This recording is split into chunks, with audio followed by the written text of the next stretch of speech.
tayo maayos. Hirap ka. Okay. 40 cycles, play na. Up, go. Low, 1 and 1. Low, 1 and 2. Low, 1 and 3. Low, 1 and 4. Low, 1 and 5. Low, 1 and 6. Low, 1 and 7. Low, 1 and 8. Low, 1 and 9. Low, 1 and 10.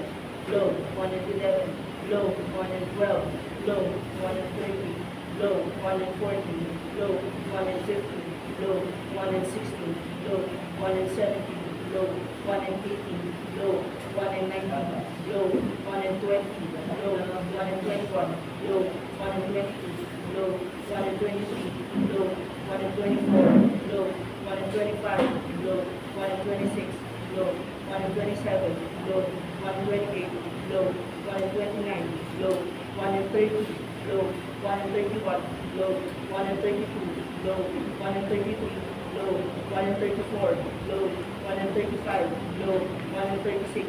Low, 1 and 37. Low, 1 and 38. Low, 1 and 39.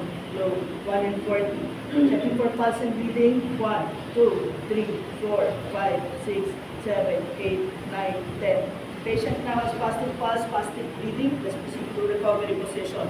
Recovery position, ang hawak ko, shoulders, balakang. Sir, at the count of 3, mag-sideline tayo papunta sa akin, ha? 1, 2, 3. Then we give 10 circulation. Masasabi na para circulation. So, pwede nyo naman bilangan. Kung style yung pasyente, no? Nakikita nyo kung responsive na siya. After 5 minutes, ayan, no? Higa po muna tayo. Sana dumating na yung rescuer.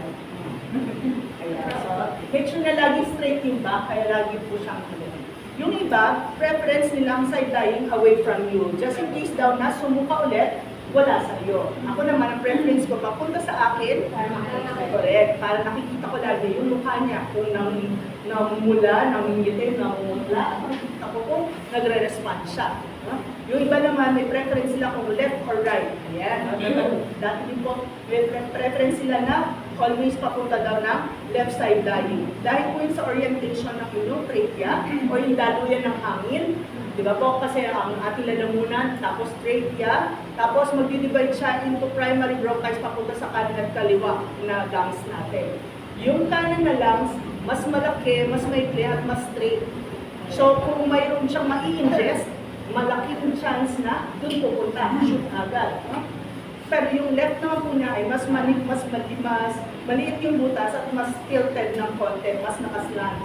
So, mas hindi malaki yung chance na may mapapunta doon. Kaya yung iba ganun yung ginagawa natin. Pero yun nga, mas gusto natin na mailabas na. Siguro naman, no, kung yung nasikmuraan, yung agamang lumabas na. No?